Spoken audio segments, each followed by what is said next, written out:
Welcome to Life Change Hypnosis. My name is Shauna. Thank you for joining me today.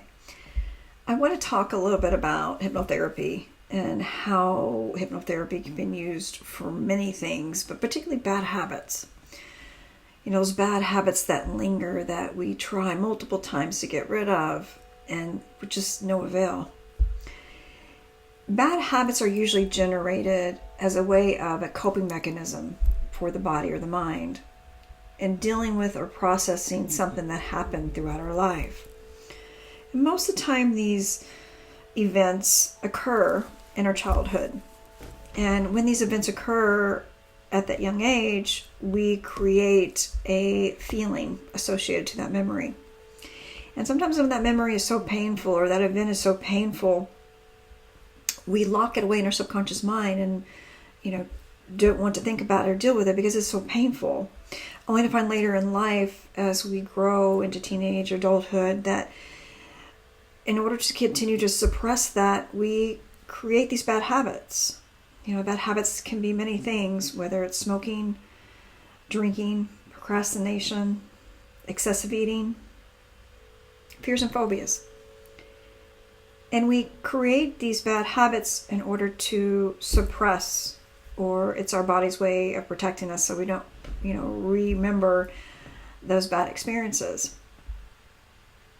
What hypnotherapy does is allows us to process those events, getting to the subconscious mind and getting to the root of those events.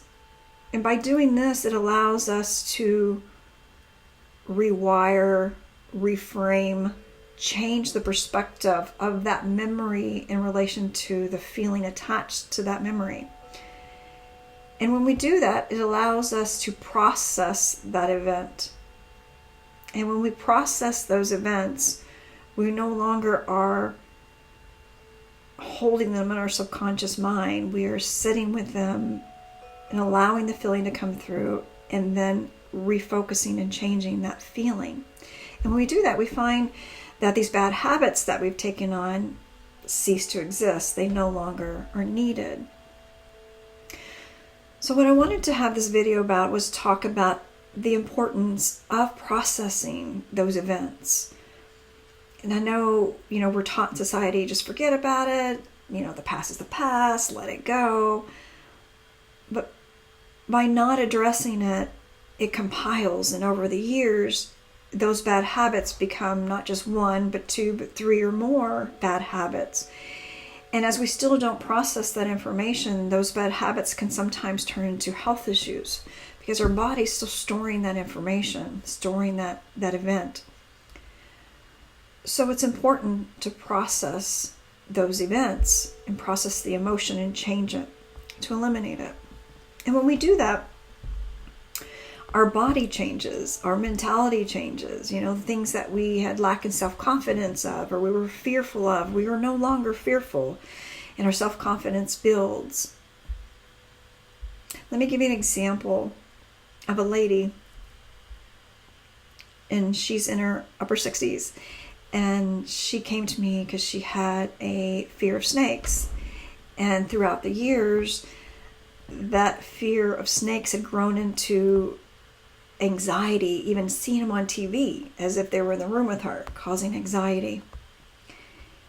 And so what we do, or what I did when I worked with the client to resolve this, was to find the root cause. Where was that original event that caused this fear? And so in my line of work, we do regression work. And in regression, we put them into that hypnotic state and we relax them. And we start going back in time through memories. And this particular time, as we regressed her, she goes back to when she's 5 years old. And she's walking down the sidewalk with her mom holding her hand. And lo and behold, crosses the sidewalk in front of her is a snake. Well, 5 years old, never seen a snake. Imagine what she did. She screamed. Well, there was the original event that caused the fear of snakes. Okay, so now we got to the root cause. So now what do we do to help reframe that or change it? So I told her, I said, you're much older, you're much wiser. I want you to look at that memory from your wiser self. And when I said that, she all of a sudden said to herself, I didn't need to be afraid of that snake.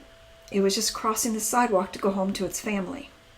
Now, as soon as she said that, something within her snapped, and it just changed. And all of a sudden, that memory that was tied to fear had now changed. So she still had the memory, but it was more like a calm and understanding. So she immediately changed the emotional attachment to that memory. So now we've resolved the original event.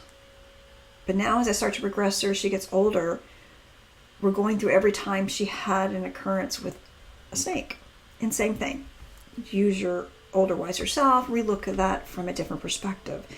And so one by one, like dominoes, we're knocking down, we're changing that feeling, that memory tied to that feeling. And I bring her all the way back up to her current age, and you can just see this. And it's like all this years of holding that anxiety and fear and stress was just like tensed in her body. And once we removed the feeling tied to those memories, is just like as her body just released. And she relaxed, and all that tension that she's held in her body for years just kind of released. So that's how we resolve the original issue, but we're not done yet. The next things we work on is forgiveness. Forgiveness of others and forgiveness of self.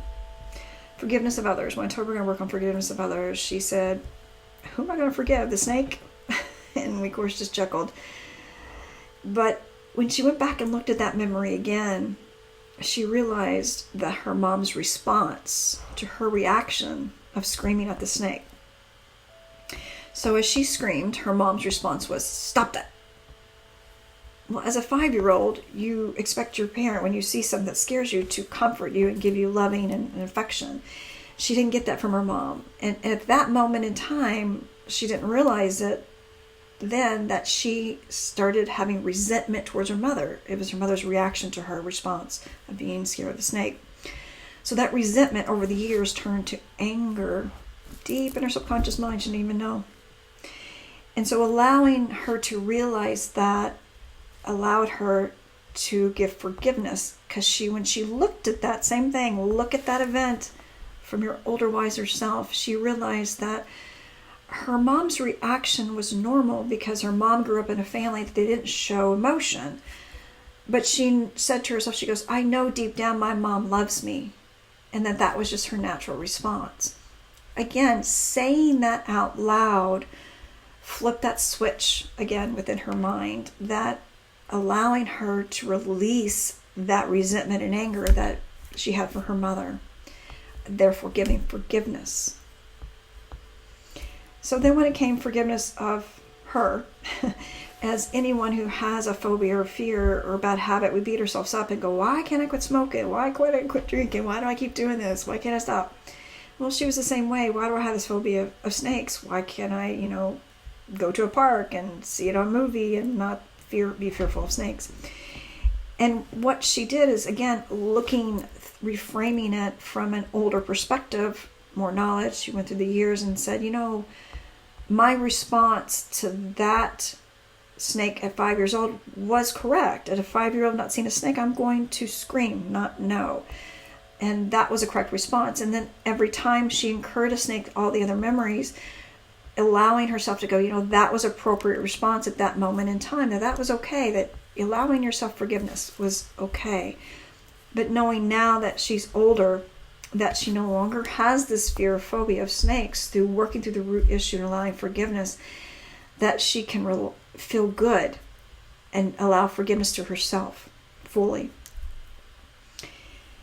So phobias and fears are something learned. Bad habits are something that are learned. To me, anything learned can be unlearned. It's just a matter of understanding where that original event came from, and then going back and changing it. And when we go back and we change those original events and the feelings and emotions tied to that, we remove the bad habits. Taking back to this particular lady, though she came to me with a fear phobia, some of her other bad habits was excess eating and weight gain. That two other things she wanted to work on.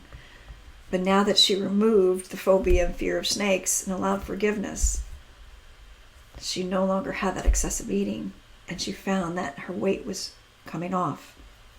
So some added benefits to working on those deep embedded issues and traumas that we try so hard to hold on to and not release. So my recommendation, allow yourself the time to process the trauma. Allow yourself the time to sit with it and change the feeling and emotion tied to that. Hypnotherapy can be a great way of doing that.